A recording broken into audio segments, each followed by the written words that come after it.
സൂര്യനു ചുറ്റും ഭൂമി കറങ്ങുന്ന പാതയാണ് ഭ്രമണപഥം. പണ്ടുമുതൽ നമ്മൾ പഠിച്ചത് ഇങ്ങനെയാണ്. ഒരു തവണ ഇങ്ങനെ കറങ്ങി വരുമ്പോൾ ഒരു വർഷം പൂർത്തിയാവും. കാലാവസ്ഥയും ഋതുക്കളുമൊക്കെ മാറി വരുന്നതിൽ ഈ കറക്കത്തിന് വലിയ പങ്കുണ്ട്. എന്നാൽ ഈ പാതയിൽ വലിയ മാറ്റം വന്നിട്ടുണ്ടെന്നാണ് ശാസ്ത്രജ്ഞന്മാരുടെ പുതിയ കണ്ടെത്തൽ. അതായത് പണ്ട് കറങ്ങി നടന്ന പാതയല്ല, ഇപ്പോൾ ഭൂമിയുടെ കറക്കം വേറെ പാതയിലൂടെയാണ്. അമേരിക്കയിലെ അരിസോണയിലുള്ള പ്ലാനറ്ററി സയൻസ് ഇൻസ്റ്റിറ്റ്യൂട്ടിലെ സീനിയർ സയന്റിസ്റ്റ് നഥാൻ എ കൈബിന്റെ നേതൃത്വത്തിലുള്ള സംഘമാണ് കണ്ടുപിടുത്തത്തിന് പിന്നിൽ. കാലാവസ്ഥാ വ്യതിയാനത്തിന് പിന്നിൽ ഈ പാതമാറ്റം വലിയ പങ്ക് വഹിച്ചിട്ടുണ്ട് എന്ന് പഠനത്തിൽ പറയുന്നു.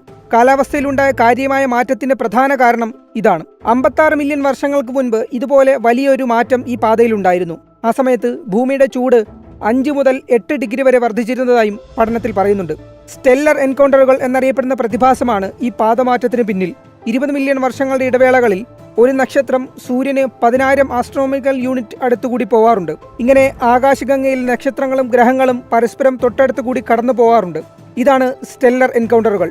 സൗരയൂഥത്തിനരികിലൂടെ കടന്നുപോകുന്ന നക്ഷത്രങ്ങൾ ഭൂമിയുടെ പാതാവ്യതിയാനത്തിൽ നിർണായക പങ്കുവഹിക്കുന്നു. 2023 കഴിഞ്ഞ 1,00,000 വർഷത്തിലെ ഏറ്റവും ചൂടേറിയ വർഷമായിരുന്നു എന്ന കണ്ടെത്തൽ കഴിഞ്ഞ മാസം നടന്നതാണ്. ഇങ്ങനെ പോയാൽ മനുഷ്യവംശം അപകടത്തിലാണെന്ന മുന്നറിയിപ്പും ശാസ്ത്രജ്ഞന്മാർ നൽകിയിരുന്നു.